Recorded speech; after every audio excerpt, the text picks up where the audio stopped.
नमस्कार.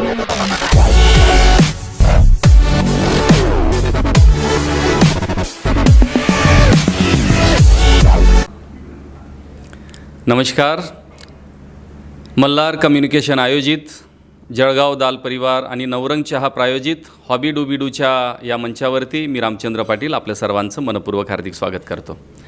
जावे कवितांच्या गावात या सदरात आज आपण भेटणार आहोत सुप्रसिद्ध कवी प्रकाश किनगावकर सरांना. सर, आपलं आम्ही मनपूर्वक हार्दिक स्वागत करतो. मंडळी, बघा, कवीला कविता लिहिताना कुठल्याच विषयाचं वावडं नसतं आणि ते नसावं खरं तर. पण कविता केवळ मनोरंजनासाठी असू नये, तर ती प्रबोधनासाठी सुद्धा असली पाहिजे, ती उद्बोधनासाठी असली पाहिजे, ती परिवर्तनासाठी असली पाहिजे. म्हणजे भोवतालच्या जटिल प्रश्नाची उत्तरं कवितेच्या माध्यमातून कवीला देता आली पाहिजे, शोधता आली पाहिजे आणि त्याची जी कल्पकता आहे, त्याची प्रतिभा जी आहे, ती प्रतिभा जनपरिवर्तनासाठी, समाजामध्ये बदल घडवून आणण्यासाठी ती वापरली गेली पाहिजे. म्हणजे कविता जनमानसांच्या समस्यावर भाष्य करणारी, त्यावर उपाय सुचवणारी अशी कविता असली पाहिजे. म्हणजे खऱ्या अर्थाने सोप्या शब्दात म्हणायचं झालं तर राष्ट्राला सर्वांगीण विकासासाठी पूरक ठरणारी कविता कवितेच्या द्वारे जर जन्माला येत असेल तर ती कविता खऱ्या अर्थाने अनेक वर्षापर्यंत लोकांच्या मनामध्ये गारूड करते. आणि अशीच कविता ज्यांच्या माध्यमातून पुढे आलेली आहे गावाच्या आकाभोवती या सुप्रसिद्ध पुस्तकाच्या माध्यमातून, ते माननीय प्रकाशजी किनगावकर आज आपल्यासोबत आहेत. सर व्यवसायाने इलेक्ट्रिकल इंजिनियर आहेत.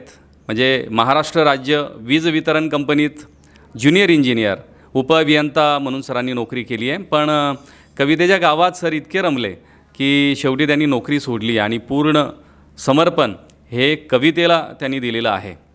गावाच्या आकाभोवती हा अत्यंत सुप्रसिद्ध असलेला कविता संग्रह सरांचा आहे आणि विशेष मुंबईच्या महाराष्ट्रातल्या दिग्गज असलेल्या पॉप्युलर प्रकाशनाने सरांचा हा गावाच्या आकाभोवती कविता संग्रह प्रकाशित केलेला आहे.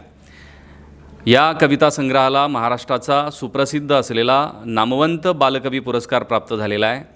महाराष्ट्र साहित्य परिषदेचा कवी कुसुमाग्रज पुरस्कार या कविता संग्रहाला प्राप्त झालेला आहे. साहित्य अकादमी दिल्ली समकालीन भारतीय साहित्यात फक्त काही कवी, मोजक्या कवींचेच समावेश केला गेलेला आहे. याच्यात सरांच्या अनेक कविता या साहित्य अकादमी दिल्लीने प्रकाशित केलेल्या आहे. आणि विशेष म्हणजे NBT म्हणजे नॅशनल बुक ट्रस्ट दृश्यांतर नावाचं एक अतिशय सुंदर पुस्तक या दिल्लीतनं राष्ट्रीय स्वरूपात ते प्रकाशित होतं. स्वातंत्र्यानंतरची मराठी कविता आणि महाराष्ट्रातल्या दिग्गज कवींमध्ये सर 50 कवींमध्ये दृश्यांतर या पुस्तकामध्ये म्हणजे नॅशनल बुक ट्रस्टने सरांच्या कवितांचा समावेश त्याच्यामध्ये केलेला आहे. आणि मी शिक्षक आहे. मी स्वतः सरांची एक कविता 10वीला शिकवलेली आहे, अभ्यासलेली आहे. 10वीच्या कुमार भारतीच्या पुस्तकामध्ये अतिशय सुंदर अशी कविता आहे आणि महाराष्ट्रातल्या बऱ्याच शिक्षकांनी, बऱ्याच शाळांनी कवी आपल्या भेटीला या सदराखाली त्यांना आमंत्रित केलेलं आहे. आणि कवी स्वतःची कविता जेव्हा विद्यार्थ्यांना उलगडून दाखवतात तेव्हा खऱ्या अर्थाने कविता ती रुजते असं म्हटलं जातं. अनेक कवितांचा इंग्रजी आणि हिंदी अनुवाद झालेला आहे. समकालीन भारतीय साहित्यात सरांच्या कवितांचा हिंदी अनुवाद झालेला आहे. आणि विशेष म्हणजे इंडियन लिटरेचर साहित्य अकादमीने प्रकाशित केलेल्या या दर्जेदार पुस्तकामध्ये सुद्धा सरांच्या इंग्रजी कविता आहेत. ही आपल्यासाठी, खानदेशासाठी नव्हे तर महाराष्ट्रासाठी फार भूषणावं अशी गोष्ट आहे. आणि पुणे विद्यापीठामध्ये MAला स्वायत्त अभ्यासक्रमामध्ये सरांच्या कविताची निवड आहे.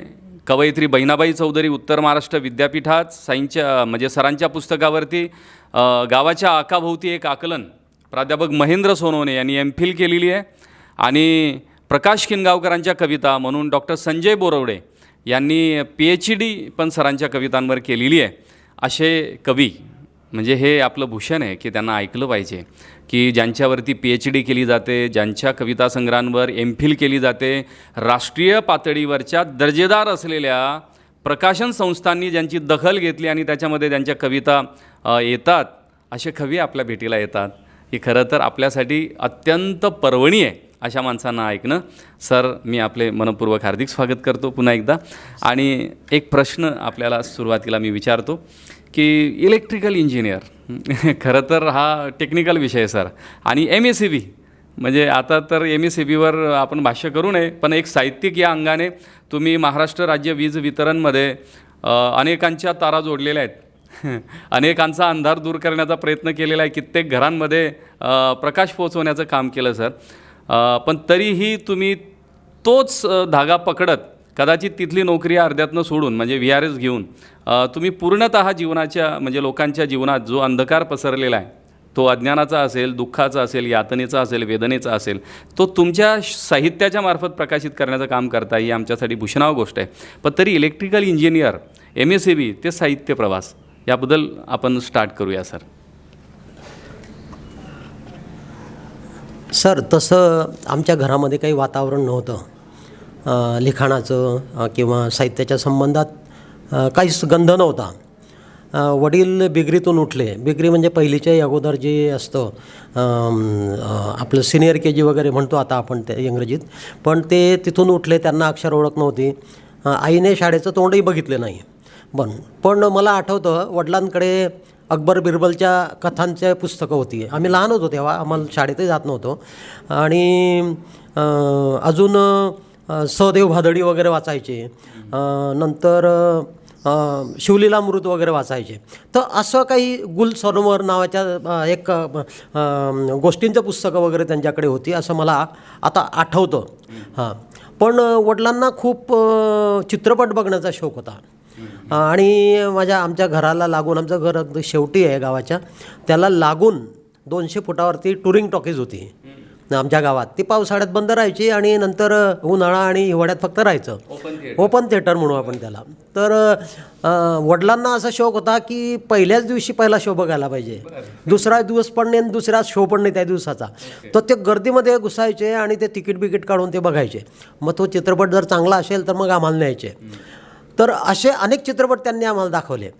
त्याच्यामध्ये त्या काळातले मीना कुमारीचे पिक्चर असतील, काही कळत नव्हतं, पण भाभी, मेरा साया, बंधन, मेरा गाव मेरा देश, पहचान, असे अनेक चित्रपट त्यावेळेला आम्ही आमच्या टुरिंग टॉकीजवर बघितले. आणि रात्री तो पिक्चर बघून आलो की रात्रीच्या वेळेला झोपलो गच्चीवर की 200 फुटावर तर टॉकीज होती. त्याचा आवाज सगळा यायचा आणि ती गाणी जी आम्ही बघितलेली होती ती सगळी पाठ व्हायची. मग ती स्टोरी पुन्हा सगळी रिपीट व्हायची. तर असं मग त्याच्यातून चित्रपटाची आवड निर्माण झाली मला.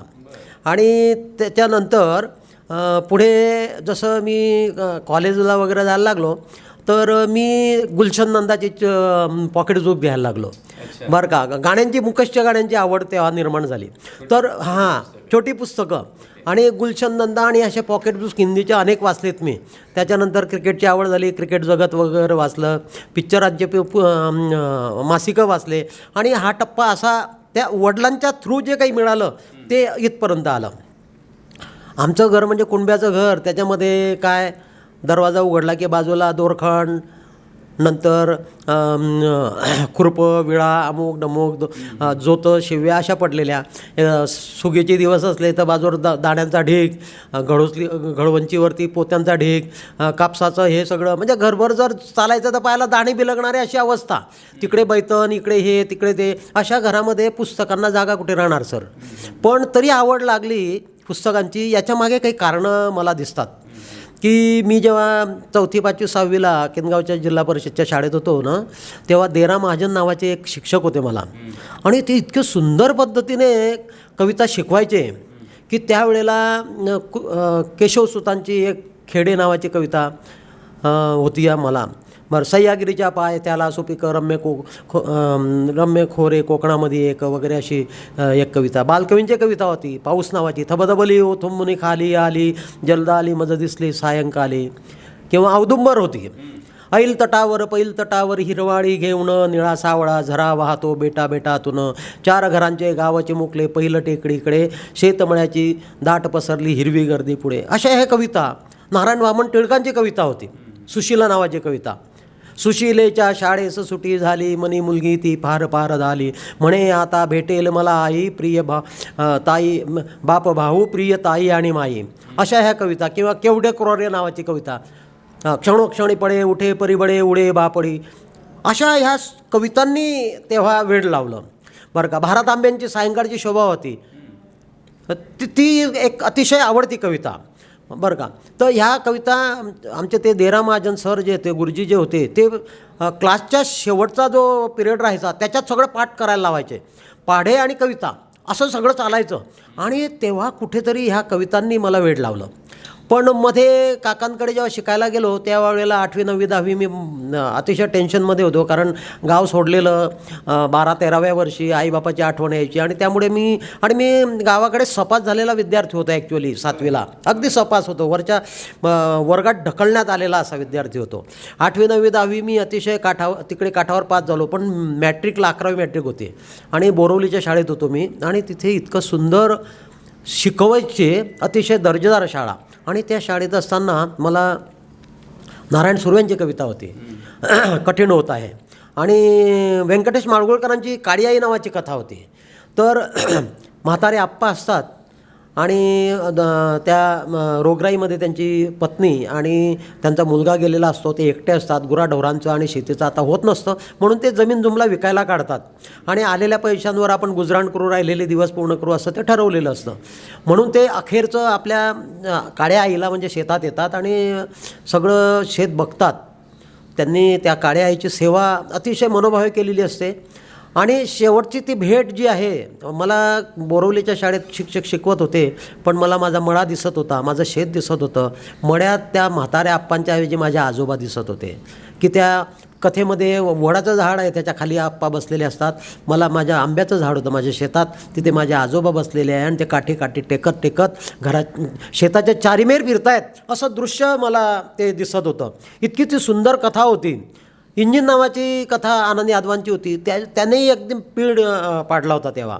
ती कथा माझ्या जवळच्या मळ्यातच घडते. माझे वडील ते इंजिन काढतायत, पाईप फिटिंग करतायत, बैलजोडी तिकडे रामफळाच्या झाडाखाली बांधलेली आहे वगैरे, असं त्याच्यातलं जे दृश्य होतं तेच दृश्य मला याच्यात दिसत होतं. अशा ह्या कथांनी मला वेड लावलं. पण मॅट्रिक झाल्यानंतर ते सगळं कॉलेज आणि नंतरचे 2 वर्ष शेती केली, तर त्याच्यात सगळं ते बंद झालं बरं का. आणि नंतर गावाकडे मी जेव्हा होतो 7वीपर्यंत, तर गावात पोथी श्रावण महिन्यात लावली जायची. माझ्या आजीबरोबर मी ते ऐकायला जायचो. आमचे एक मोठे आजोबा होते, ते पोथी वाचायचे. हरिविजय, रामविजय, शिवलीलामृत, पांडवप्रताप, नवनाथ, ह्या सगळ्या पोथ्यांचं वाचन दरवर्षी मी ऐकायचो आणि ते सगळं समजून घ्यायचो. त्याच्यातले ते राक्षसांची चित्र हे ते सगळं बघून मला त्याचे त्या कथांचं आकर्षण झालं. आणि पुढे मग मी महाभारतावरचं काही वाचायला लागलो नोकरीच्या नंतर. तर हा धागा असा मला वाटतं तिथपर्यंत पोहोचला. वडिलांच्याकडून चित्रपटाच्या मार्फत तो एक पोहोचलं.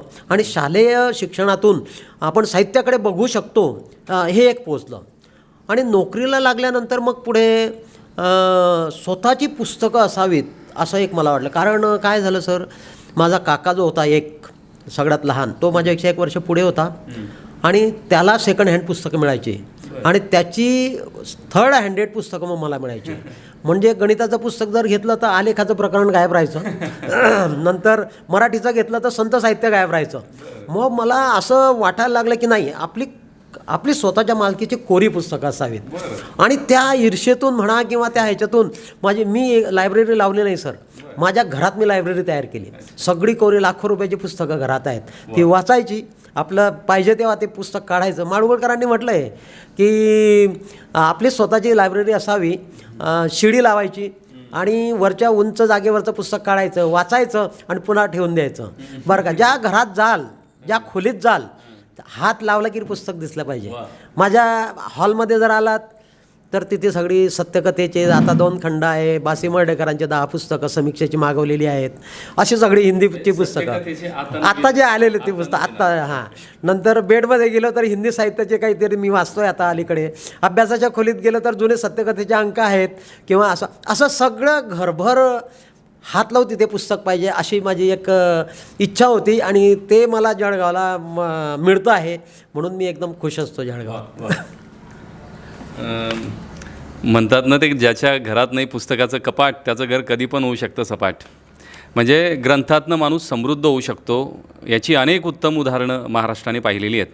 म्हणजे डॉक्टर बाबासाहेब आंबेडकर ग्रंथातून समृद्धीकडे, महात्मा ज्योतिबा फुले पुस्तकातून समृद्धीकडे. म्हणजे हा एक मोठा प्रवास आहे. आणि वाचन संस्कार, वाचन प्रेरणा महाराष्ट्र शासनाने सुद्धा आणलेलं आहे सर. एक मुद्दा तुमच्या आता इतकी छान मुलाखत तुम्ही देतात याच्यामध्ये सपास शब्द वापरला. एका कवींची मुलाखत घेतली होती, त्यांनी पण असाच शब्द वापरला होता. पण त्यांनी अर्थ असा सांगितला की स असा लाल पेनाने होता, म्हणजे लाल अक्षरात होता आणि 5 निळ्या अक्षरात होता. मग त्यांनी घरी दाखवलं. आईने विचारलं की बाळा रे हे लाल निळं काय प्रकार आहे, तर म्हणे हे सपास आहे. मग त्यांनी विचारलं सपास म्हणजे काय, तर त्याचा अर्थ आहे स म्हणजे संपूर्ण पास, म्हणजे असाही अर्थ घेतलेला. तर ठीक आहे, या प्रोसिजरमधून जातो, पण कवी तिथून बदलतो पण, प्रेरित पण होतो. आता इतक्या छान घटना, प्रसंग, अनुभव वडिलांचे, गावाचे, काकांचे आणि शेतीबाडीचे खूप छान आपण सांगितले. मग तुमच्या काव्याच्या प्रेरणा मानाव्यात का आम्ही ह्या, म्हणजे तुमच्या काव्याची खरी प्रेरणा काय आहे? हां सर, लिखाणाच्या प्रेरणा, कविता लिहिण्याच्या प्रेरणा वगैरे आपण विचारत आहात. तर आतापर्यंत मी असं सांगितलं की मला आवड कशी निर्माण झाली. वडिलांच्या त्या चित्रपटाच्या आवडीतून मी हिंदी पॉकेट बुक्सकडे वळलो वगैरे, किंवा शालेय अभ्यासक्रमात ज्या कथा कविता मी अभ्यासल्या किंवा प्राथमिक शाळेत ज्या अभ्यासल्या तो एक भाग होता. गावाकडून श्रावण महिन्यात जे काही मी ऐकत होतो पोथी पुराण तो एक भाग होता. असं मॅट्रिकपर्यंत ते चालत राहिलं. आणि मॅट्रिकला मी काकांकडे जेव्हा होतो, त्या काकांनी अक्षरशः मला घडवलं असं मी म्हणेल अभ्यासाच्या बाबतीत बरं का. ते निळकंठ महाजन म्हणून त्यांचं नाव, ते इंजिनियर होते रेल्वेला, पण अक्षरशः ते रेल्वेची नोकरी करून यायचे आणि रात्री माझा अभ्यास घ्यायचे. मी गावाकडे 7वीपर्यंत इंग्रजी मला माहीत नव्हतं, आणि नंतर त्यांनी अक्षरशः ABCD 8वीला मला शिकवलं, कारण तिकडे 5वीपासून धडे होते इंग्रजीचे, मला काहीच येईना. तिथे 5वीला धडा सुरू राहायचा आणि मी ABCD घरी गिरवायचो. नंतर काकांनी बीजगणित मला A+B वर्ग वगैरे हे घरी येऊन शिकवलं. असं आता अलीकडे कोणी करत नाही, पण त्यांनी मला अक्षरशः उभं केलं. एक सपास विद्यार्थ्याला डिस्टिंक्शनपर्यंत आणून देण्याचं काम त्या काकांनी केलं. मुंबईचा मॅट्रिकला मी डिस्टिंक्शनला होतो, बोरवलीच्या गोखले एज्युकेशन सोसायटीला. फार कमी मुलं होते त्याच्यात. गोखले एज्युकेशन सोसायटीची बोरवलीची शाळा अतिशय प्रसिद्ध शाळा होती. आपल्याकडे कशा मोठ्या शाळा आहेत तशी ती बोरवलीची शाळा होती. तर त्या तिथे, आणि तिथून मग मी जळगावला पॉलिटेक्निक केलं, आणि 3 वर्ष पॉलिटेक्निक नंतर 2 वर्ष घरी थांबलो. थोडंसं BEसाठी जायचं पण नंबर लागला नाही, कराडला लागला पण काही अडचणीमुळे जाता नाही आलं, आणि नंतर मग नोकरीसाठी थांबलो. त्या 2 वर्षात मी शेती केली सर. शेती केली म्हणजे मी स्वतः काही जायचो नाही. सालदार होता आमच्याकडे, वडील जायचे नाही, 40 वर्षाचे झालेले होते. आणि नंतर मग मी सालदारासोबत डबा घेऊन जायचो, दिवसभर त्याच्याबरोबर राहायचो. आणि त्या 2 वर्षामध्ये मी जे काही शेतीचं बारकावे बघितले, 17-18 वर्ष 20 वर्षाच्या कालावधीत वयाच्या, तर ते सगळे बारकावे मला गावाच्या आकाभोवती लिहिताना कामात आलेत. म्हणजे तो पिरियड माझा वाया गेला नाही. मी जे म्हटलं मी शिक्षण बंद झालेलं आहे आणि नोकरी मिळत नाही असा मधला जो स्पेस होता 2 वर्षाचा, तो मला वाया न, त्याच्या जे काही बघितलं शेतीचं ते सगळं गावाच्या आकाभोवतीमध्ये आलेलं आहे. मग ती भाषा, मजुरांची भाषा असेल, गावातल्या लोकांची भाषा असेल, सगळं त्याच्यात आलेलं आहे. आणि नोकरीला लागल्यानंतर मग मी महाभारतावरचं साहित्य, मृत्युंजय ययाती वगैरे वाचायला लागलो. माझं लग्न झाल्यानंतर मला कळलं की निळकंठ महाजन जळगावातले कवी आपले नातेवाईक आहेत, आणि त्यांच्याकडे मग मी यायचो धरणगावून. मी धरणगावला राहायचो, आणि शनिवार रविवार मी यायचो 15 दिवसातून, आणि यांच्याकडे यायचो. तर यांची स्वतःची लायब्ररी होती, आणि मग मी त्यांना महाभारताविषयी बोलायचो, ते कवितेविषयी बोलायचे, असं चालायचं आमचं. मग त्यांनी एकदा मला बनगरवाडी नावाचं पुस्तक मला दिलं, आणि तोपर्यंत मी कसं महाभारत आणि हे वाचत होतो. दलित साहित्याची चळवळ तेव्हा जोरात होती, ग्रंथालीची. तर त्याच्यातून मी अनेक दलित साहित्याचे आत्मचरित्र वाचले.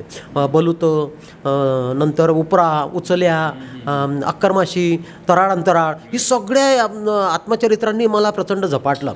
अक्षरशः ते वसंत चव्हाण प्राध्यापक होते, ते ग्रंथालीचं काम बघायचे. त्यांनी धरणगावला त्यांची जी ग्रंथालीची पुस्तकं माझ्याच घरी विक्रीला ठेवली होती, त्याच्यातले मी काही लोकांना ते करून द्यायचो. असं ते चालायचं. मग महाजनांकडे इथे आलो जळगावला की मिसेसला मी खोटं सांगायचो की आपण उद्या चित्रपटाला जाऊ किंवा संध्याकाळी जाऊ, आणि आम्ही दोघं निघायचो आणि मग जळगाव बुक डेपोमध्ये जायचो. ते भुसावळून फडणवीस नावाचे ते याचे वर्षा वॉच कंपनीच्या बाजूला ते दुकान होतं मद्रास बेकरीला, आणि त्यांच्याकडनं पुस्तकं आणायचो आणि त्यांना बुक करून ठेवायचो, सांगायचो पुढच्या वेळेला मला हे पुस्तक द्या नसलं तर. अशी अनेक पुस्तकं मी जमवली. महाजन, निळकंठ महाजन अतिशय ताकदीचा कवी होता, आणि त्यांनी मला अक्षरशः ज्या वेळेला मी माडगुळकरांचं सगळं साहित्य मागवलं सर मी. मला त्या काळी आईने जे झपाटलं होतं, मग माडगुळकरांचे सगळे पुस्तकं मी जवळजवळ 30 पुस्तकं माझ्याकडे आहेत आजही. यादवांची सगळे, आनंद यादव सरांची सगळी पुस्तकं आहेत, झोंबी नांगरणी घरभिंतीपासून सगळी अक्षरशः. मी पिंपळकोठ्याला होतो नोकरीला खेडेगावामध्ये. मी त्या ललित नावाचा 85ला मी सगळे मासिकं लावले होते सर, ते अर्थात महाजनांच्याच सल्ल्याने. समुचित होतं, अक्षर वैदर्भी होतं, अस्मिता दर्श होतं, कविता रती नुकतंच 85ला सुरू झालेलं होतं, अनुष्टुभ होतं. या सगळ्या मासिकं मी लावली, ती यायची माझ्याकडे धरणगावला. आणि त्याच्यात ललितमधले जाहिराती वाचायचो मी पुस्तकांच्या आणि मनी ऑर्डर पाठवायचो. आणि त्या खेडेगावात, पिंपळकोट्यासारख्या खेडेगावात पोस्टमन दुरून मला दिसायचा खांद्यावर गठ्ठे घेऊन येताना. मला खूप आनंद व्हायचा सर. म्हणजे शेतकरीचं धान्य जेव्हा दिवाळी दसऱ्यात घरी येतं बैलगाडीमधून, तसा तो प्रवास वाटायचा त्या पुस्तकांचा माझ्या घरापर्यंत येण्याचा. आणि महाजनांशी हे बोलायचो मी, कथांबद्दल, कादंबऱ्यांबद्दल, ते कवितांबद्दल सांगायचे. ते सांगायचे की कविता ही कॅप्सूलसारखी असते बरं का. कथा कादंबरी हे औषधाचं, बाटलीभर औषध जेव्हा प्याल तुम्हाला जे काही गुण येईल त्याच्यापेक्षा एक कॅप्सूल घेतली ती कवितासारखी असते असं. आणि त्यांनी अक्षरशः मला नारायण सुर्वेंचं सनद, उत्तम कोडगावकरांचं जंगलझडी, नारायण कुलकर्णी कवठेकरांचा गवताच्या पात्या, होड्या, ही त्यावेळची प्राक्तनाचे संदर्भ, ही सगळी गाजलेली पुस्तकं कविता संग्रहाला एकदा दिली की हे वाचा तुम्ही असं. आणि सांगतो सर, मी 87-88ला असं वाटायला लागलं की आपण लिहू शकतो. म्हणजे 80 ते 87 मी प्रचंड वाचन केलं. अक्षरशः 5-5 तास मी वाचायचो, पाणी प्यायलाही उठायचं नाही. म्हणजे जसं कॉलेजला किंवा ह्याला अभ्यास करतात बैठक लावून, तसं मी अक्षरशः वाचायचो. आणि असं वाटायला लागलं की जसं मटका, कोरा मटका पूर्ण भरल्यावर तो पाझरायला लागतो ना, तसं माझं सगळं वाचन झाल्यावर असं वाटायला लागले आपण लिहू शकू. इतका आत्मविश्वास ह्या पुस्तकांनी मला दिला. आणि खरी दिशा दिली निळकंठ महाजन जे कवी होते त्यांनी. आणि ते निळकंठ महाजन ज्यांनी मला घडवलं, माझे काका. म्हणजे हे 2 निळकंठ जर माझ्या आयुष्यात आले नसते तर मी काहीच नसतो सर. खूप छान बोललात सर. म्हणजे एखाद्याला जर घडायचं असेल तर घडवणारा पण लागतो. कोरीपाटी असेल ना तर तिच्यावर लिहिणारा कोणीतरी आणि त्या समर्पक पद्धतीने पुढे नेणारा, बोट धरून पुढे नेणारा माणूस लागतो. तुम्ही किती कृतार्थ आहात, म्हणजे कृतज्ञ आहात. निळकंठ महाजनांचं काका म्हणून आणि कवी म्हणजे एक तुमचे काय सांग. बरं आज महाराष्ट्राचं भूषण आहे आणि खानदेश भूषण आहेत. अनेक कवी असे आहेत, जसं निळकंठ महाजनांचं तुम्ही नाव सांगितलं, त्यांनी भरभरून दिलं तुम्हाला आणि तुमच्यातला कवी फुलवला. त्याला खत घातलं, त्याला सूर्यप्रकाश दिला, त्याला पाणी दिलं आणि प्रकाश किनगावकर अतिशय प्रतितेज कवी म्हणून पुढे आले. पण काही कवी असे आहेत की ते कड्यास म्हणजे कुस्करून टाकतात, तिथे तोडूनच देतात. म्हणजे कळीचं फुलच होऊ देत नाही. जात कोणती पुसू नका हो, धर्म कोणता पुसू नका, उद्यानातील फुलास त्याचा रंग कोणता पुसू नका. पण तिथेसुद्धा कोण आपला कोण परका, कोण तोलाचा कोण मोलाचा, कोण कसा, या सगळ्या गोष्टी पाहून मग जर मार्गदर्शन होत असेल तर तुम्ही, म्हणजे ही गोष्ट आता मला शब्द सुचत नाही आहे अशा व्यक्तींबद्दल बोलायला. तर हा धडा आहे. आता प्रकाश किनगावकरांनी सांगितल्याप्रमाणे कदाचित याच्यातून बोध घ्यावं. मोठं व्हायचं असेल तर मोठेपण अधून हृदयातून असावं लागतं. फार छान सगळं तुम्ही सांगितलं सर. धन्यवाद. मी या मंचातर्फे तुमचे आभार मानतो. पण या सगळ्या मान्यवरांना भेटल्यानंतर, त्यांचं ऐकल्यावर, खूप प्रचंड वाचन केल्यावरती तुमच्यातला कवी जिवंत झाला. पण कवी मुळातच असतो, कारण तो सभोवतालच्या ज्या गोष्टी आहेत त्या गोष्टींमधून तो घडत असतो.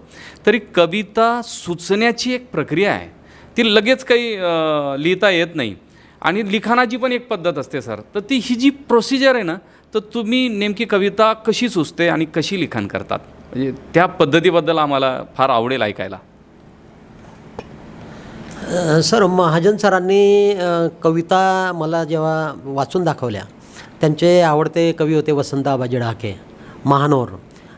डहाके सरांची योग भ्रष्ट नावाची कविता त्यांनी पहिल्यांदा वाचून दाखवली होती. महानोर दादांची एक कविता जी दुष्काळाच्या वरती कविता आहे ती त्यांनी वाचून दाखवली होती. डहाके सरांचं तर अनेक कविता त्या होत्या वसंत आबाजी डहाकेंच्या. तर ह्या कवितांनी जेव्हा आवड निर्माण केली आणि त्याच्यानंतर मी पुढे जसा जात राहिलो, तर मग कविता सगळ्या महाजन सर काय करायचे, माझी हिंमत नव्हती त्यांना कविता लिहून आणली आणि दाखवायची. मी वहीत लिहून आणायचो आणि वही ठेवून द्यायचो त्यांच्या पुढे जळगावला आल्यावर. आणि त्यांच्या पश्चात माझ्या पश्चात मग ते वाचायचे आणि जे काही महत्त्वाच्या ओळी असतात त्याच्यात वा, व्हेरी गुड आणि असं अंडरलाईन केलेलं राहायचे ओळींवर की हे छान आहे, हा बघा चांगला आहे वगैरे असा. हां तो पण त्या ओळींच्या खाली की काय कल्पना आहे सुंदर वगैरे असं ते प्रोत्साहित करण्याचं काम त्यांनी केलं. ही सगळी कविता संग्रह जेव्हा मला दिली त्यांनी आणि माझ्या कविता याच्यात छापून यायला लागल्यात. अस्मितादर्श, कवितारती, अनुष्टुप वगैरे सगळ्याकडे त्या कविता यायला लागलात. आणि मग दीपावली आणि हंस वगैरेमध्ये यायला लागल्यात कविता.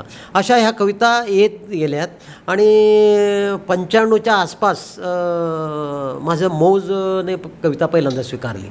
मग मौज, दीपावली, हंस, साधना अशा सगळ्या ठिकाणी यायला लागल्यात कविता. एकदा योगा कोणत्या वर्षापासून 88 पासून साधारण 87-88 ते 95चा प्रवास हा. आता मौजेपर्यंत 95ला माझी कविता पहिल्यांदा आली. तर ह्या 7 वर्षात मी खूप लिहिलं, पण ते कुठे छापून पण आलं, पण माझं समाधान त्याच्याने होत नव्हतं. आणि मला समकालीन हिंदी कविता नावाचं एक पुस्तक पॉप्युलरने काढलं होतं. चंद्रकांत पाटलांनी त्याचं संपादन केलं होतं. हिंदीतले महत्त्वाचे कवी मराठीत त्यांनी आणले होते. ते पुस्तक मी विकत घेतलं आणि मला वाटलं आता आपल्याला कवितेचं वाट ह्या पुस्तकाने दाखवली आणि मग मी त्या माझ्या पद्धतीने लिहायला लागलो. तर मग ते कविता येत राहिल्या सगळ्या. एक प्रसंग 2 वर्षापूर्वी, आता आपण जो प्रश्न विचारला आहे त्या अनुषंगाने जाऊया. तर कविता कशी सुचते असं काय झालं, कागद उमटते, हे 2 ह्याचं एकत्रच सांगतो.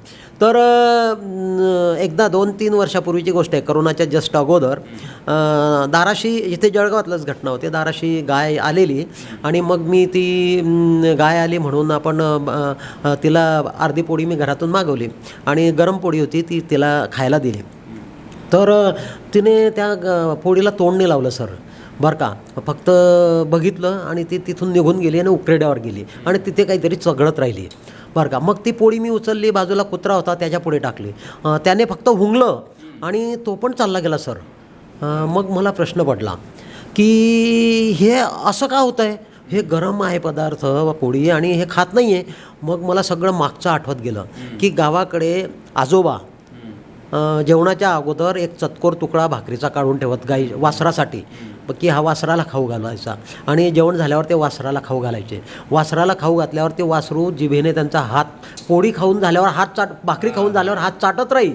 नंतर गाईला हात लावताना दूध धुताना 2-3 दिवसाच्या 2-3 सांच्या भाकरी, शिळ्या भाकरीसुद्धा टोपलीत आम्ही ठेवायचो आणि त्या खायची गाय, बरं का. कडकड आवाज यायचा तिचा खाताना आणि ते खाऊन झाल्यावर ती त्या तगारीला चाटायची सर, ओली चिंब करून टाकायची. ते दृश्य डोळ्यासमोर आलं आणि आज ताजी पोळी आपण या कुत्र्याला देतो आहे, गाईला देतो, ते खात नाही आहे, बरं का. तर हे का घडत असेल, तर त्याच्यातून ती कविता झाली. ती कविता मला असं वाटतं की ती आपण थोडं वाचूया आपण. हां,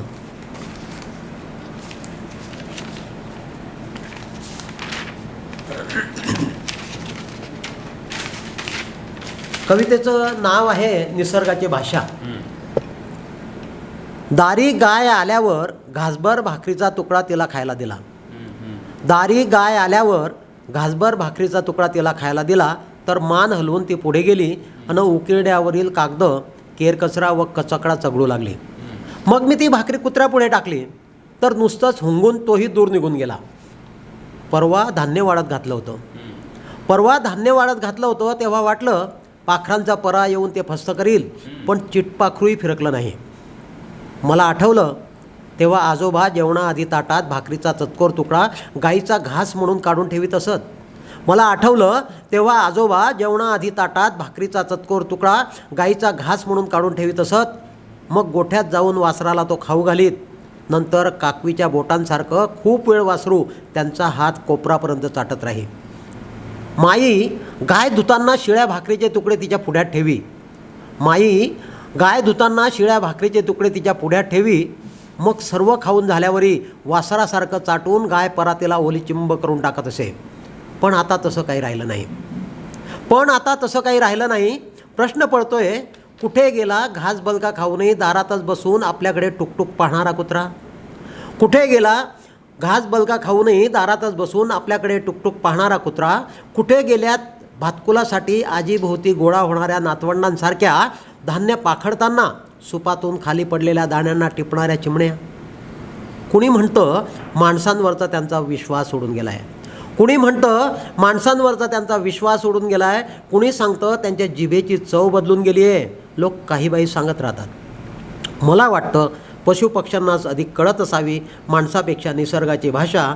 मला वाटतं पशुपक्ष्यांनाच अधिक कळत असावी माणसापेक्षा निसर्गाची भाषा. सर, आपण इतकं किडलेलं आणि दूषित अन्न खातो आहे, ते त्यांना कळतं आहे म्हणून ते खात नाही आहे ना, आपण खातो आहे. हा त्याच्यामधला संदेश आहे असं मला वाटतं. आणि ही कविता मला सुचली, पण ही एका बैठकीत मी लिहू नाही शकलो. ती आधी विषय सुचला, प्रसंग बघितला, डोक्यात सगळं चित्र फ्रेम तयार झालं आणि 90-95% ती पक्की झाली डोक्यात. आणि मग मी ती कविता कागदावर उतरवली. नाही, एक म्हणजे आता तुम्हाला हे प्रतीक कळले. हो. म्हणजे आता गाय, जुन्या आठवणी, आजी आजोबांचं, आई वडिलांचं, म्हणजे तुम्ही ते नोंद केलं का एक एक पॉइंट्स? नाही, तो सगळा मनामध्येच होता माझ्या पक्का. तो अगदी पुन्हा पुन्हा रिपीट 8-15 दिवस गेले त्याच्या सगळ्या त्या प्रक्रियेमध्ये. बरं का, ती प्रक्रियाच तशी असते की विषय सुचल्यानंतर फक्त ती एक स्पार्क एवढा आहे, एक ठिणगी दिसते आपल्याला की याच्यावर होऊ शकतो. या ठिणगीवर एक मोठा जाळ आपल्याला तयार करता येऊ शकेल, अशी ती ठिणगी होती हा प्रसंग म्हणजे. आणि त्याच्यातून मग मी एक एक ती फ्रेम तयार झाली आणि 90-95% डोक्यात ती कविता पूर्ण पक्की झाली. मग कागदावर उतरवली आणि कागदावर उतरवली तर फक्त ते कुठे तोडायचं, कुठे काही करायचं, परिष्करण ज्याला तुम्ही प्राध्यापकीय आणि याच्यात म्हणतात, त्याला एक टाकी तुम्ही तयार करतात की नाही, पुन्हा पुन्हा मी लिहितो. किमान मी 4 ते 5 वेळा तरी कविता माझं लिखाण होतं त्याच्याशिवाय. आणि सर, मग अजून एक महत्त्वाची गोष्ट, मी आता नवीन कवी लिहितात आणि छापायला देतात, माझी पद्धत अशी नाहीच आहे. मी ती कविता लिहिल्यावर उत्स्फूर्तपणे त्यावेळेला मला आवडते, कुठल्याही कवीला आवडते बरं का, पण मी वर्षभर ती कविता लोणच्यासारखी घरात मुरू देतो आणि पुढच्या वर्षी मग दिवाळी अंकांना पाठवतो. म्हणजे वर्षातून ती 10 वेळा 12 वेळा तरी मी पुन्हा पुन्हा वाचतो. आणि पहिल्या वाचनात लिहिताना जेवढा आनंद मला मिळाला असेल तेवढा जर वर्षानंतर मिळत असेल तर ती कविता मी ठेवतो, अन्यथा ती कविता मी बाजूला ठेवतो. असा तो माझा लिखाणाची माझी पद्धत आहे एक अशी. नाही, खरं तर हा खरंच खूप मोठा धडा आहे. जाकीर हुसेन यांची मुलाखत आम्ही टी व्हीवरती पाहिली होती. ते असं म्हणाले की मी एखादा ताल घेतो आणि तो ताल मी पूर्ण वाजवायला सुरुवात करतो, तेव्हा एका वाटीमध्ये मी शेंगदाणे घेतो आणि एक खाली वाटी घेतो आणि तो ताल जमला की तरच मी तो एक भरलेल्या वाटीतला शेंगदाणा खाली वाटीत टाकतो. आणि असं माझं पूर्ण समाधान होईपर्यंत, पूर्ण प्रॅक्टिस होईपर्यंत आणि भरलेल्या वाटीतले सगळे शेंगदाणे संपेपर्यंत मी वाजवत राहतो. तेव्हा माझं समाधान होतं की मला ताल जमला आहे. म्हणजे हे उदाहरण लागू होतं आहे की घाई न करता, म्हणजे तुम्ही वारंवार ती कविता पुन्हा किती जमली, किती अपूर्ण राहिली, याच्यात काय ॲडिशन असलं पाहिजे याच्याबद्दल चिंतन करत राहतात वारंवार. आणि पूर्ण समाधान झाल्याशिवाय तिला लोकांपर्यंत पोचवलं जात नाही. की आधा ज्ञान मध्ये काय म्हणतात त्याला, ते खतरा जान, म्हणजे तसं आहे. कवितेची भाषा कशी असली पाहिजे सर? हा खूप छान प्रश्न आहे. तुम्ही जरा त्यावर जरूर सांगा आम्हाला. सर, नेमाडे सरांशी आणि महानोरदादांशी अनेक वेळा माझं गप्पा व्हायच्या. अर्थात या कवितेमुळे, कारण ही फार मोठी माणसं होती, पण कवितेने आम्ही मला ते जवळ त्यांनी येऊ दिलं असं मी म्हणेल. कारण त्यांचे नकळत आणि प्रत्यक्ष भेटीमध्येही खूप मला मिळालं आहे त्या खानदेशातल्या मोठ्या साहित्यिकांकडनं. महानोरदादांच्याशी तर अनेक माझ्या गाठीभेटी झाल्या आहेत आणि त्याच्यातून आणि खऱ्या अर्थाने माझ्या पुस्तकासाठी प्रभा गणोरकर आणि महानोरदादांनीच प्रयत्न केलेत की नाही तर पॉप्युलरसारख्या प्रकाशनाकडे माझ्यासारखा एक प्रसिद्धी परांगमुख माणूस जाऊच शकत नाही असा विषय होता. त्यामुळे ह्या लोकांचं खूप माझ्यावरती ऋण आहेत असं मी मानतो. तर ही कविता नेमाडे सरांशी बोलताना त्या बिढारमध्ये अनेक असे शब्द होते की संपुट नावाचा शब्द होता, तितंबा शब्द होता वगैरे. तर फैजपूरला आणि त्यांच्या गावाला ते आल्यावरती मी बोलायचो, सर हे तर लोकांना समजत नाही. अरे प्रकाश, असं नाही करायचं, त्यांना ते फिरू द्यायचं त्या शब्दावरती, ते शोधत बसतील अर्थ बरं का, असं म्हणून सर मिश्किल हसायचे मिशातल्या मिशामध्ये आणि सांगायचे की नाही वापरायला हरकत नाही. पण कवितेत इतक्या वेळा जर आलं तर ती क्लिष्ट होऊन जाईल, तर ते नाही करायचं. गद्यामध्ये चालू शकेल, हां गद्यात ते चालू शकेल, पद्यात नाही चालणार. पद्यात एखाद दोन शब्द आला ना चालेल.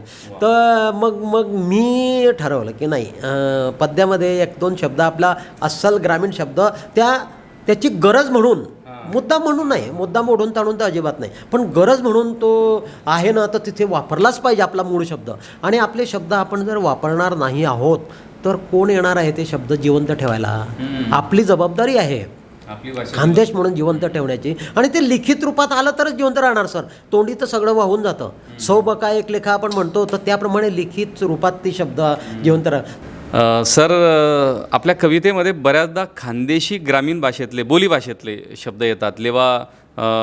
पट्ट्यामध्ये जी भाषा बोलली जाते ते शब्द तुमच्या कवितांमध्ये वारंवार आपल्याला दिसतात. म्हणजे खरं तर आपल्या खानदेशी भाषेमध्ये कणसात दाणे किती याला जर शब्द विचारायचा असेल तर मराठी भाषेत कदाचित तो व्यवस्थित सांगता येणार नाही, पण आपला खानदेशी माणूस बद बद असा शब्द वापरतो. कणसात दाणे किती तर बद बद. एखाद्या बाईच्या डोक्यात उवा किती तर बुचू बुचू. म्हणजे आता बद बद, बुचू बुचू असे शब्द आहे ना, ही खानदेशची देणगी आहे. लोणणं, म्हणजे असे हे खूप सुंदर प्रकारचे शब्द आहे जे आपण खानदेशमध्ये बोलतो. आणि आमच्या जळगावला तर अशीच भाषा बोलली जाते हो. म्हणजे कुठे विजा महाराष्ट्रातला माणूस आहे ना, पुऱ्या जळगाव गेला की अपभ्रंश एवढा आहे, मी येऊ का एवढं बी बोलायची तसदी घेता आणि ते येऊ का, म्हणजे एवढा शॉर्टकट मार देतात ते. सर, पण इतके सुंदर शब्द तुमच्या कवितांमध्ये, त्या शब्दांबद्दल मस्त सांगा सर आम्हाला. सर, माझं गाव तसं किनगाव पूर्व खानदेशामध्येच येतं. आणि माझ्या गावापर्यंत लेवागण बोलीचं भाषेचा अतिशय पगडा आहे. माझ्या गावापासून धानोरा गाव 5 किलोमीटर आहे, तिथून ऐराणी सुरू होते. म्हणजे ऐराणी मला येत नाही, पण आमचे सगळे लग्न सोयरे संबंध सगळे ऐराणी पट्ट्यातल्या बाया आमच्या गावाकडे आलेले आहे. पण आमच्या चिंचोलीपर्यंत, किनगाव चिंचोलीपर्यंत सगळं लेवागण बोलीचा प्रभाव आहे. कारण त्या जो समाज तिथे जास्त असतो त्याचा प्रभाव इतर सगळ्यांवर भाषेच्या बाबतीत आणि रूढी परंपरेच्या बाबतीत असतो. तर माझ्या इनडायरेक्टली माझ्या लिखाणात ते शब्द येणं अपरिहार्य आहेत असं. तर जनरली आपण मी बघितलं आहे की कवितेमध्ये वडांग शोभणार नाही बाबा कुंपण वापरू, पण माझ्या कवितांमध्ये वडांग आलेलं आहे. दुस्सर जू म्हणतात कवी, मी म्हटलं नाही, दुस्सर म्हणजे दुस्सरच पाहिजे. वावराचा मेंढ, ते बांधला वावराचा मेंढ, एक लोक असतील, कवी असतील, मी वावराचा मेंढ आहे. दोरव्याचा पट्टा म्हणजे जिथे पीक चांगलं येत नाही आणि ऊन धरतं, म्हणजे जमिनीचा एक हलका पट्टा असतो, त्याला दोरव्याचा पट्टा म्हणतात शेतातला. कडब्याचा पाचुंदा वगैरे. वाघूर नावाचा एक शब्द मी माझ्या अनेक कवितांमध्ये आलेला आहे. तर वाघूर म्हणजे मेंढ्या आपण बसवतो शेतात खतासाठी, तर ते आजूबाजूची जाळी लावतात सुरक्षितता, त्याला वाघूर म्हणतात. तर तो शब्द अपरिचित शब्द आहे हे अनेक. मातीचा गागर हा समजायचा नाही सर. ह्या अनुवाद जे इंग्रजीत केलेत किंवा हिंदीमध्ये, मातीचा गागर म्हणजे काय, तर ते त्यांना कळायचं नाही. मग मी सांगायचो की 3 जोड्यांचा आऊत लावून नांगरटी केली की जो थर मातीचा भुसभुशीत थर, तो गागर. हो, तसं यायचं सर. हां, याचा अर्थ सांगा, त्याचा अर्थ सांगा. पपईचे टोंगे नावाचा एक शब्द येत आहे होता. पोरीचे हातपाय पपईच्या टोंग्यासारखे पोकळ आणि बारीक असले तरी हरकत नाही, पण ज्वारीचा तोटा भरीव आणि मुठीत मावणार नाही असा असावा जाडजोड, एका कवितेमध्ये आहे ते. तर पपईचा टोंगा म्हणजे काय, तर ते इंग्रजीवाल्यांना सांगावं लागायचं मला. नाही, ते खोड असतं आणि पानं असतं, यांना मधला जो पोकळ दांडा असतो किंवा त्याला ते पपईचा, मग स्टेम ऑफ पपया असं त्यांनी त्याचा ट्रान्सलेट केलं. तर असे अनेक शब्द, मातीचा गागर, पपईचे टोंगे, धोंड्याच्या साली बरं का, म्हणजे अधिक महिना जो येतो 4 वर्षातून वगैरे, तर त्याला अधिक म्हणतील, अमुक म्हणतील, पण धोंड्याचं साल म्हणायला ते लोक घाबरतात. पितरपाट्याचं ऊन म्हणायला घाबरतात. बरं, पितृपक्ष का अरे पण आपण ज्या भागात राहतो आहे त्या लोकांच्या समजेल अशा भाषेत लिहायला पाहिजे ना. भुगलीवर तण म्हणजे ढीग, तणाची भुगली म्हणजे तणाचा ढीग. जेव्हा निघतो आपण तर किती तण निघाला भुगलीवर आहे, 10 भुगल्या आहे, अमुक भुगल्या आहे असं आपण म्हणत राहतो. औत नाडण्याचा एक तो वारस याच्यामध्ये. औत नाडणं म्हणजे पांभर सजवणं, पांभर तयार करणं बरं का, त्याला औत नाडणं. बेलणी, आंबे उतरवताना आपल्याला बेलणीचा उपयोग होतो, ते कैऱ्या काढताना. झेलगं असतं, ते बेलणीतून कैऱ्या घ्यायच्या आणि ते झेलग्यात टाकायचं, मग ते खाली सोडायचं. असे हे बिलाई, विहिरीमध्ये बादली पडली तर बिलाईने काढावं लागते. चाहूर आहे. चाहूर म्हणजे आता कसं असतं चाहूर स्पष्ट आहे काही फार लोकांना माहिती नाही. प्रत्येक शब्दाचे चाहूर म्हणजे काय तर 3 जोड्यांचा ऊत लावल्यावर पहिलं जी जोडी असते त्याला चाहूर म्हणतात. डिक्शनरीत सापडते. डिक्शनरीत कदाचित ग्रामीण डिक्शनरीत सापडतीलही असं वाटतं. तसं बैलाची तिवार ज्याच्यावरती आपण मळणी करताना धान्य वाऱ्यावर जेव्हा उडवायला लागतो तर तिवार असतं. भातकुल जो आपण शेवचिवडा म्हणू त्याला भातकुल गावाकडे भातकुल म्हणतात त्याला. भातकुल नावाची एक कविताच आहे म्हणजे त्या नावाची. तर भातकुल. बटलोई शब्द सर इतका एका पाणी तांबवण्याचं भांडं एका मौजेमध्ये ते आलेला तो शब्द आणि छापला त्यांनी सर. अक्षर त्याने विचारलं नाही मला की बटलोईचं चालणार नाही बा इथे तर तुम्ही हे करा. नाही बटलोईचा छापला, बैतन छापला, चोलीतला हार छापला, छातीचे धनुकले छापला, हात धरण्याची चिंधी छापला. हात धरणं म्हणजे काय तर त्यांना समजायचं नाही हात धरणं म्हणजे काय. हात धरणं आपण आपल्याला सगळ्यांना माहिती आहे की स्वयंपाक करते बाई आणि तिचा हात वारंवार ते याच्यासाठी पुसण्यासाठी किंवा ते इतकं मळकं असतं. त्यांना ॲप्रॉन माहिती असतं. तर ते तशी हात धरण्यासारखीच आपल्या इथल्या खानदेशातल्या किंवा आपल्याकडे बायांची स्थिती आहे. तसा वापर आपण करून घेतो त्याचा. तर हे असे शब्द खूप आहेत. हे तर मी आता आपल्या मुलाखतीच्या निमित्ताने जाता जाता 4-5 कवितांमधले मुद्दाम काढलेत असं. पण सगळे शब्द आपल्या कवितांमध्ये सगळे कवितांमधले शब्द शेकडो शब्द आहेत सर त्याच्यामध्ये खानदेशी असं. तर ग्रामीण भाषेमध्ये काव्याच्या ज्या सौंदर्य आहे ते पण इतकं सुंदर आहे सर की मी जेव्हा 78 ते 80 शेती करायला लागलो, मजुरांच्या सोबत जायला लागलो. मी एकदा कापूस पेरला होता आणि कापूस इतका चांगला फुटलेला होता सर की बाया जेव्हा आल्या ते वेचायला तेव्हा त्या म्हणायला लागल्या की कोजागिरीच्या चांदसारखे फुटलेलं बोंड आहे हे. बघा किती सुंदर आहे. मी माझ्या डोक्यात तो शब्द जसा सापडला तो कवितेत मी वापरला. माझ्या मजूर बायांकडे वेचात असतं किंवा पळं फुटून कधी दैभात झालं नाही.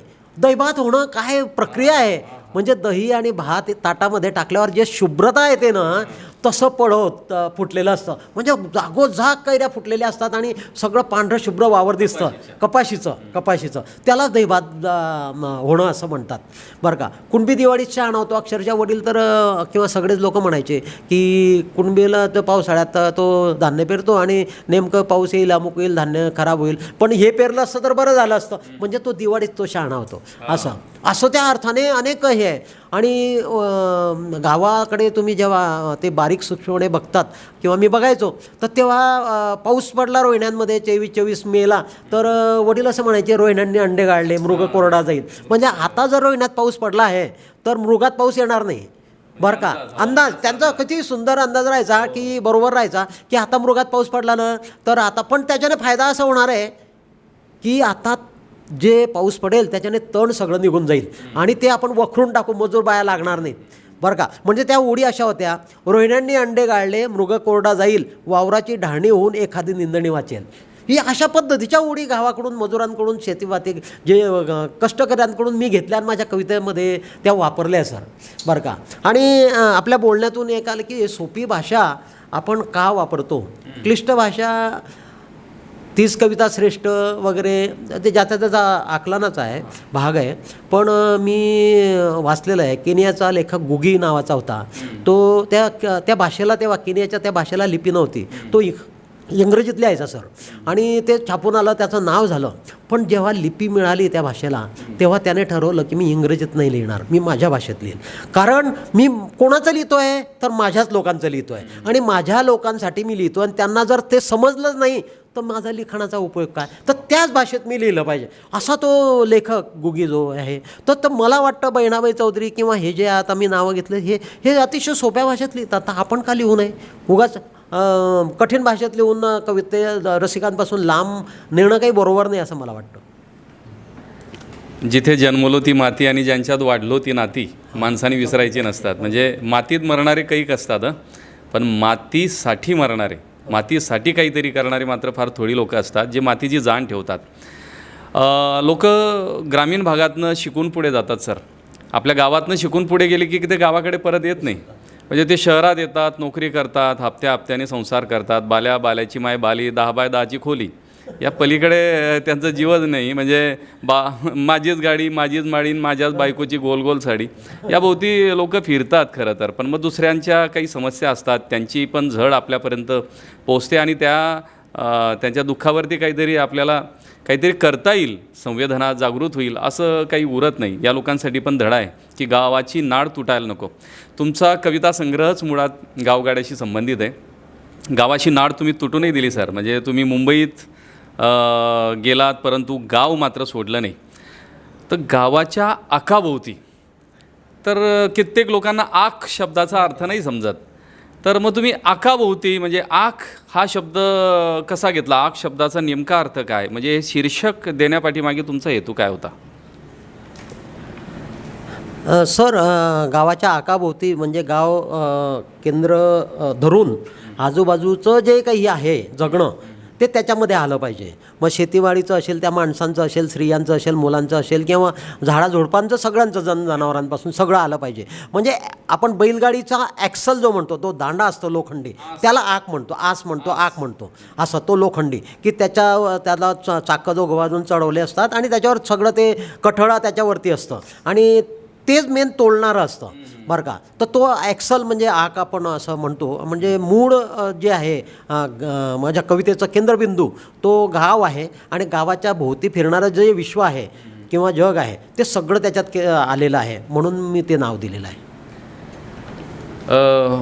ह्या कविता संग्रहाची निर्मिती, याच्यात एकूण किती कविता आहेत आणि पॉप्युलरसारख्या अतिशय ख्यातकीर्त अशा प्रकाशनाकडे हे सगळे कवितेचं बाळ आपण घेऊन गेलात आणि पुस्तक रूपाने ते प्रकाशित झालं.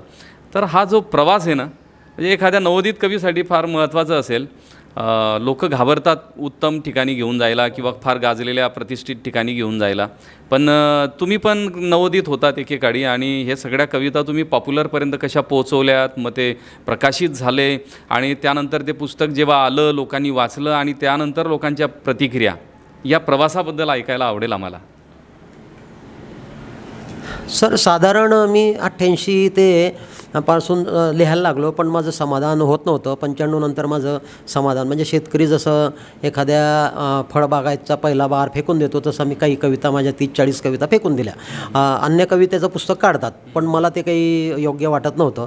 मग मी निवडक अशा 77 कविता निवडल्यात. 2005पर्यंत लिहित होतो तशा. तर त्या 77 कवितांचं बाळ मी बनवलं आणि मी अनेकांना पाठवलं. 4-5 त्याचे सेट केलेत, अनेकांना पाठवलं. कुठून त्याचं काही हे आलं नाही. पण योगायोगाने त्यावेळेला प्रभाताई गणोरकर जळगावात आलेल्या होत्या आणि मग मी ताईंना ते बाळ माझं जे होतं गावाच्या आकाभोवतीचं हस्तलिखित ते ताईंना दिलं. ताई होत्या घरी आलेल्या आणि त्यांनी तेव्हाच त्या वाचल्या. त्याच्यातल्या 7-8-10 कविता त्यांनी माझ्या समोरच वाचल्यात आणि त्या म्हटल्यात की अरे ही वेगळी ग्रामीण कविता आहे. सध्या जी ग्रामीण कविता लिहिली जाते टाळ्या खाऊ किंवा गेयतेकडे वळलेली, तर ही अशी कविता नाही, ही गांभीर्याने विचार करणारी वगैरे कविता आहे असं त्या म्हटल्या मला. आणि म्हणे मी हे जे आहे संहिता ही सोबत घेऊन जाते बरं का. आणि मला म्हणजे माझा हेतू असा नव्हता की त्यांनी न्यावं पुढे काय करावं, पण त्या सोबत घेऊन गेल्या स्वतःहून. आणि 1-2 वर्ष ते बाळ त्यांच्याकडे राहिलं. 2003ला मी सहज औरंगाबादला साहित्य संमेलन होतं, तिथे आमचा मित्र, मला काही साहित्य संमेलनाला कोणी बोलवत नाही किंवा मी जात पण नाही, कविता वाचत पण नाही स्टेजला, पण तिथे आमचा एक मित्र होता. तो म्हणे या आपण सहज फिरू, माझं घर आहे, राहायला खर्चही येणार नाही काही नाही. मग मी गेलो आणि तिथे अचानक आमचे एक आपल्या खानदेशात एक मित्र आहे मंगेश काळे, ते भेटलेत. किनगावकर तुम्ही कुठे फिरता आहात, तुमचा संग्रह पॉप्युलर काढतोय आणि तुम्ही इकडे कुठे फिरतात, चला. म्हणलं मला नाही माहिती, माझं मी तर प्रभाताईंना दिलं. नाही चला तुम्ही, प्रफुल्ल शिलेदार नावाचा माझा मित्र आहे, त्याचा पण येतो आहे. तोच म्हटला मला जळगावचे कवी कोण आहे प्रकाश किनगावकर, त्यांचा संग्रह पॉप्युलर काढताय. मला अचानक शॉकच बसला. मग ते मला त्या प्रफुल्ल शिलेदारकडे घेऊन गेले आणि त्यांनी सांगितलं हो मी पॉप्युलरच्या ऑफिसला गेलो होतो आणि तो संग्रह, आपला दोघांचे संग्रह येत आहेत. तर मी अतिशय तेव्हा खूप आनंद झाला सर मला की एवढं मोठं प्रकाशन आणि आपलं पुस्तकाचं काम करणार आहे असं. मग मी प्रभाताईंना आल्या फोन केला की ताई मी असं ऐकलं, हे खरं आहे का? ताई म्हणे मला काही कल्पना नाही आहे, पण डहाके सर जाणार आहेत म्हणे पॉप्युलरला आता, तर डहाके सर तपास करून येतील आणि ह्या तारखेला परत आल्यावर आपण बोलू. मग त्याप्रमाणे डहाके सर महिन्याभरात नंतर पॉप्युलरहून जाऊन आले आणि त्यांना मग मी फोन केला. अमरावतीला होत्या ताई त्या, रिटायर होऊन आलेल्या, तर ते हो म्हटल्या की नाही नाही पॉप्युलर पुस्तक काढतं आहे, ही आनंदाची गोष्ट आहे. आणि नंतर सर मला सांगायला आनंद वाटेल, कारण अनेक कवी एखाद्या समीक्षकाच्या मागे जातात आणि सांगतात की याच्यावर प्रस्तावना द्या, ब्लर्ब द्या, अमुक द्या. ताईंनी मला तेव्हाच सांगितलं, किनगावकर तुम्ही काहीच कोणाला करायला सांगू नका, सगळं मी करणार आहे. म्हणजे मी देवाला एक डोळा मागत होतो आणि 2 डोळे मला दिलेत. ताईंनी त्या सगळ्या कविता बारकाईने वाचल्या. ताई फोन करायच्या मला की अमुक अमुक शब्दाचा अर्थ हा आहे ना किनगावकर. म्हटलं हो बरं का. आणि मग त्याच्यातल्या कविता निवडल्या, 2 कविता त्यांनी बाजूला केल्या, 75 कविता निवडल्या आणि त्याचं ब्लर्ब लिहिलं आणि ते सगळं मांडणी वगैरे ताईंनी केली. म्हणजे मला खूप माझ्यावरती नाही तर मी कुठे जाणार होतो आणि प्रकाशकाकडे, तर इतकं मोठं काम. नंतर मी दादांना भेटलो, महानोर दादांना, आणि दादांना म्हटलं की असं असं मी ऐकलं आहे, खरं आहे का? दादा म्हटलं की नाही, आमची मिटिंग झाली, त्याच्यात 4-5 कवी तुम्ही निवडलेले आहे आणि त्याच्यात तुझ्या पण कविता आहेत, तर छान संग्रह येईल वगैरे. आणि म्हणून महानोर दादा आणि प्रभाताई गणोरकर यांनी ह्या पुस्तकासाठी जे केलं ना, ते माझ्यासाठी अमोल आहे सर, बरं का. त्यांचं बद्दल जेवढे उपकार आहेत त्यांचे माझ्यावरती, तेवढे कमीच असं वाटतं. आणि मी जेव्हा म्हटलं प्रभाताईंना, पुस्तक आल्यावर पाठवलं, ताई माझ्यासाठी एका अंधारात असलेल्या माणसाला तुम्ही उजेडात आणलं, तर ताई म्हटलं नाही नाही तुम्ही उजेडातच होतात, मी फक्त दरवाजा किलकिला केला. बस असं एवढं सुपासारखं, म्हणजे क्रेडिटसुद्धा घ्यायचं नाही, इतकं मोठं मन असणारी माणसं कमी आहेत सर, असं मला वाटतं. सर, इयत्ता 10वीच्या कुमार भारतीच्या पुस्तकामध्ये आपली एक कविता आहे आणि ती कविता प्रचंड गाजली. म्हणजे खानदेशाला तर भूषणच होतं. मी स्वतः तुम्हाला अनेक ठिकाणी घेऊन गेलो आणि कवी आपल्या भेटीला म्हणून विद्यार्थ्यांशी तुमचा संवाद साधला. जेव्हा प्रत्यक्ष कवी शाळेत येतो, 10वीच्या मुलांना कविता शिकवतो, तो अनुभव वेगळाच आहे. ही कविता आम्हाला जरूर वाचून दाखवाल, गावाच्या आकाभोवतीमधून घेतलेली. आणि त्या कवितेचा प्रवास, म्हणजे पाठ्यपुस्तकामध्ये कविता कशी येते हो सर, ते पण आवडेल आम्हाला ऐकायला, ते सांगाल जरा.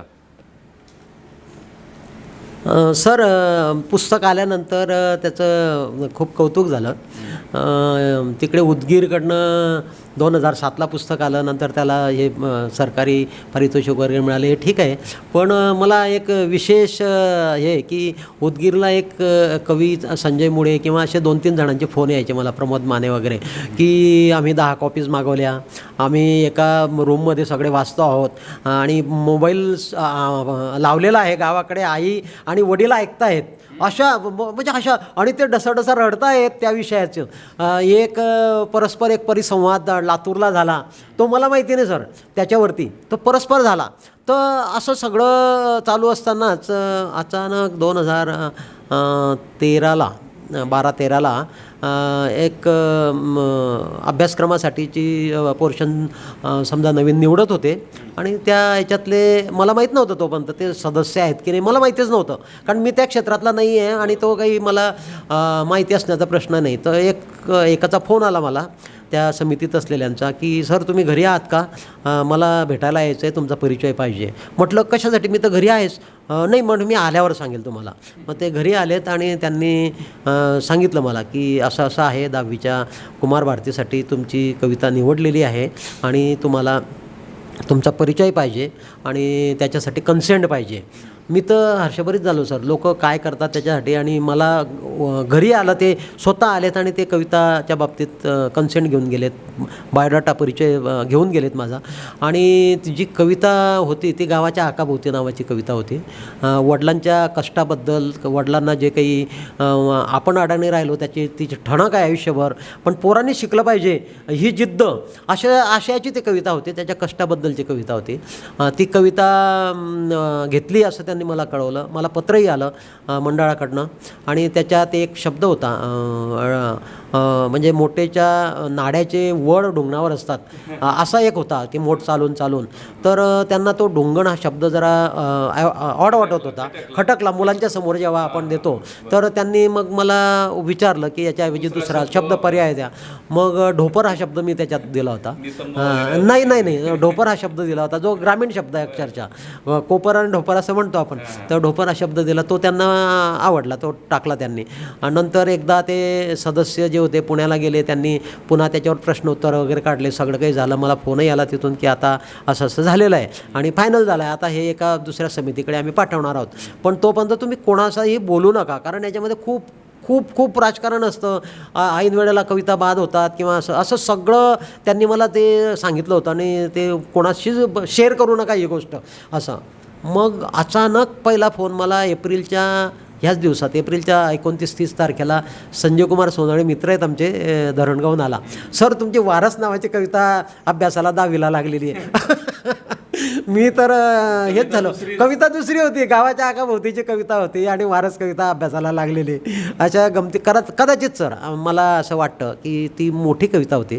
त्यांच्या ओळींचं त्यांचा पेजेसचं असा सगळा प्रश्न असतो, त्यामुळे ते घडलं असावं. पण त्यांनी ती कविता वारस नावाची कविता अभ्यासाला लागली आणि त्यांनी मुलांना ते शिकवली पण. संजय कुमार सोनवणे नंतरही बोलवलं मला त्यांनी.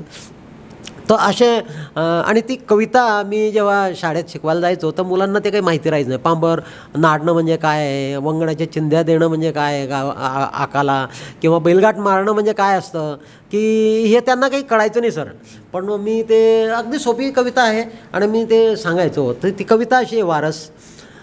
बापू हे वडिलांसाठी लावलेलं संबोधन आहे. बापू म्हणे तू शिकून मोठा झालास, शहरात गेलास, ऑफिसात नोकरी करतोस, तुझ्या सैन्य होत असतील ती काहींची कामे, तुला रामराम घालत असतील अडलेले नडलेले.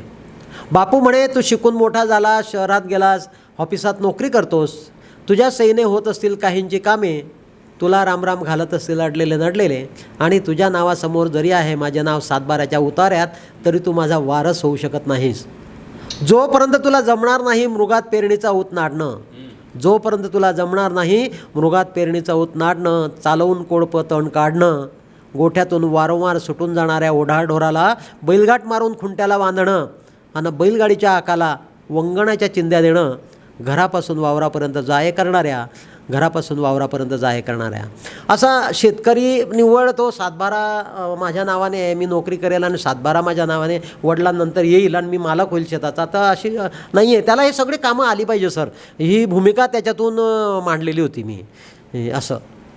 म्हणजे कुणब्याला केवळ रक्ताचा वारसदार नसतो, तर तो कष्टाचा वारसदार असतो. अगदी अगदी कारण घामातूनच तो घडत असतो.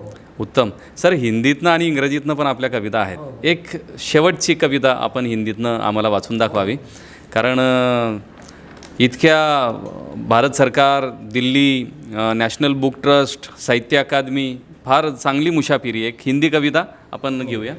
ठिगळ नावाची ती मराठी कविता होती माझ्या. त्याचं ठिगली असं अनुवाद तेजपाल चौधरी आपल्या इथे हिंदीचे होते, वारलेत बिचारे करोनामध्ये, त्यांनी केलं होतं. तो अनुभव पण खूप वेगळा होता सर.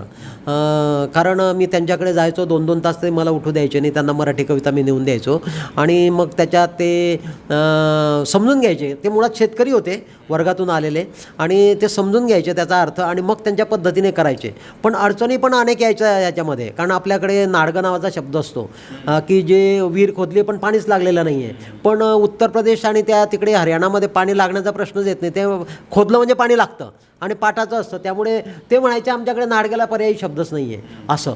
किंवा मातीचे मोठे मोठे हे निघतात नांगरटीनंतर, त्याला ठेले, त्यालाही ते शब्द त्याच्यांना, कारण तिथे ढेकाळे निघतच नाही मातीचे, सगळी गाळाची माती असते. तर असे अनेक शब्द त्याच्यात नव्हते. पण मग त्यांनी ही जी कविता केली हिंदीमध्ये, ती ही एक मौजत आलेली कविता आहे, त्याच वर्षी आली होती. राह चलते मैं हमेशा नीचे देखकर चलता हूँ, राह चलते मैं हमेशा नीचे देखकर चलता हूँ, मित्र पूछते हैं अरे ऐसे भेड़ की तरह सिर झुकाए ज़मीन पर क्या ढूंढते हो.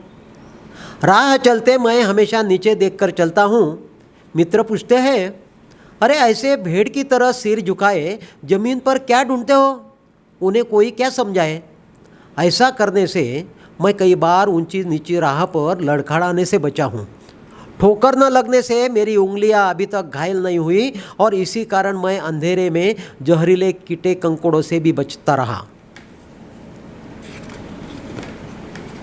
राह चलते समय मैं जमीन से उखड़ आए कंकड़ पत्थर, नुकीले चुभीले कांच कंकड़ उठा उठा कर बगल में रख देता हूँ. राह चलते समय मैं जमीन से उखड़ आए कंकड़ पत्थर, नुकीले चुभीले कांच कंकड़ उठा उठा कर बगल में रख देता हूँ कि अनजाने में किसी को चोट न लगे, और बचा कर रखता हूँ पैरों तले कुचलने वाली चींटियों की कतारें. कई बार मैं देखता हूँ रास्ते की धूल में रेंगते जानवरों के निशान। कई बार मैं देखता हूँ रास्ते की धूल में रेंगते जानवरों के निशान, और कभी पाता हूँ पक्षियों के पंजों की छाप, स्लेट पर लिखे किसी बच्चे के घिसपिच अक्षरों से जिसका अर्थ खोजते हुए मैं आगे बढ़ता हूँ। बचपन में माँ कहा करती थी, ऊपर आकाश में देखकर क्या दिन में तारे गिनता है। बचपन में माँ कहा करती थी, ऊपर आकाश में देखकर क्या दिन में तारे गिनता है। आदमी को हमेशा नीचे देखकर चलना चाहिए ताकि हमारा ज़मीन से नाता बना रहे। और तब से मैं टाक ले रहा हूँ नजरों के धागों से खुद को मिट्टी के साथ ठिगली की तरह, और तब से मैं टाक ले रहा हूँ नज़रों के धागों से खुद को मिट्टी के साथ ठिगली की तरह। धन्यवाद सर. जळगाव जसं सुवर्णनगरी म्हणून प्रसिद्ध आहे, केळीसाठी प्रसिद्ध आहे, तसं विद्वान प्रज्ञावान अशा साहित्यिक आणि कवींसाठी सुद्धा प्रसिद्ध आहे. कारण या खानदेशाने खूप नामवंत असे कवी या भूमीमध्ये जन्माला आलेले आहेत. जळगावला भाऊंचं उद्यान आहे, फार सुंदर असं रम्य उद्यान आहे, आणि त्या उद्यानामध्ये अनेक कवींच्या कविता आपल्याला वाचायला मिळतील. आपण जरूर आपल्या जळगावच्या तर कित्येक लोकांनी भेट दिलेली असेल, पण जरूर त्या कवींच्या कविता वाचल्या पाहिजे. आपलं मन गार्डन झाल्याशिवाय राहणार नाही. अशाच प्रख्यात प्रतिथयश पण प्रज्ञावान असलेले कवी आपल्या या मंचावर येतात, आपल्याशी संवाद साधतात. ही खानदेशासाठी पण आदर्श अशी गोष्ट आहे. आजचे कवी प्रकाश किनगावकर यांचं हॉबी डूबीडूच्या मंचावरती मी मनापासून त्यांचे आभार मानतो की सर आपण आलात, इतक्या मनमोकळ्या गप्पा आमच्या सगळ्या श्रोत्यांशी आपण मारल्यात. तर मल्हार कम्युनिकेशनच्या वतीने अतिशय सुंदर अशी भेट आपल्यासाठी आहे. थँक्यू. प्रायोजक दाल परिवार आणि नवरंग चहा आहे. छान, म्हणजे चहा आम्ही तर टीचर आहोत सर, जसे भूचर जलचर उभयचर असतात ना, तसे टीचरसुद्धा आहोत आम्ही. तर आपल्यासाठी आपण आलात त्याबद्दल मनपूर्वक आभार. Thank you very much.